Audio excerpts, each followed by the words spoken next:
بسم اللہ الرحمن الرحیم۔ فرمان مصطفیٰ صلی اللہ علیہ وآلہ وسلم، تمہارا مجھ پر درود پاک پڑھنا تمہارے لیے طہارت یعنی پاکیزگی ہے۔ صلو علی الحبیب صلی اللہ تعالیٰ علی محمد صلی اللہ علیہ وآلہ وسلم۔ ہر نیک اور جائز کام دائیں ہاتھ سے کرنا یہ سنت مبارکہ راشد اتاری خوابوں کی تعبیر لے کے پیش خدمت ہے، اور آپ دیکھ رہے ہیں شار تعبیر۔ آج تعبیر سنیں گے، وہ ہے نا ہوائی زراعت جو ہوتی ہے نا، جو دھوپ میں یعنی دھوپ کے ارد گرد جو زراعت اڑتی رہتی ہے نا، اس کے حوالے سے سنیں گے کہ اس کی کیا تعبیر ہے۔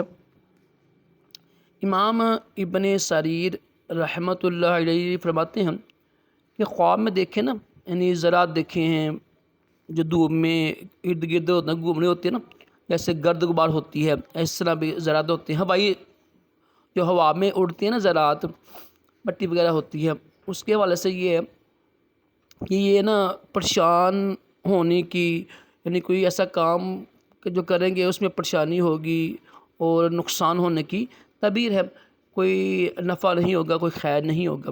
قرآن پاک میں اللہ تعالیٰ فرماتا ہے وَجَعَلْنَا هَبَاءً مَنشُورًا، اس کی یعنی نا اس میں زراعت کا ذکر ہے۔ اور حضرت جابر مغربی رحمۃ اللہ علیہ فرماتے ہیں کہ اگر دیکھیں نا کہ ہوا میں جو زراعت ہے نا وہ سرخ رنگ کے نا، ریڈ رنگ کے زراعت دیکھے ہیں اس نے، تو اس کی تعبیر یہ ہوگی کہ اس جگہ، اس شہر، اس ملک، اس علاقے میں بیماری آئے گی، مصیبت آئے گی، نقصان ہوگا۔ اور اگر دیکھیں نا کہ جو زراعت وہ سیاہ ہے نا، یعنی بلیک رنگ کی زراعت ہیں، تو اس کی تعبیر بھی نقصان دہ ہی ہے، اور مصیبت آنے کی تعبیر ہے، مصیبت آئے گی، پریشانی آئے گی۔ اور اگر دیکھیں نا کہ زراعت وہ وائٹ ہے، سفید رنگ کی ہے نا، تو تعبیر اچھی ہے، یعنی غم دور ہوگا اور نفع حاصل ہونے کی تعبیر ہے۔ یعنی تین تعبیریں ہیں، سرخ زراعت کی اور سیاہ زراعت کی اور سفید زراعت کی۔ سفید کی اچھی تعبیر ہے اور سیاہ اور سرخ کی اچھی تعبیر نہیں ہے۔ اور ویسے ہی دیکھیں زراعت، ویسے ہی زراعت دیکھیں ہیں بے رنگ ہیں، تب بھی تعبیر اس کی بری ہی ہے، نقصان ہونے کی تعبیر ہے۔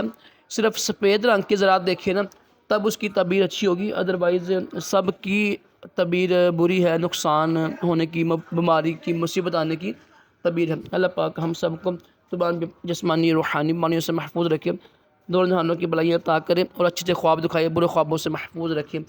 صلو علی الحبیب صلی اللہ تعالی علی محمد صلی اللہ علیہ وآلہ وسلم۔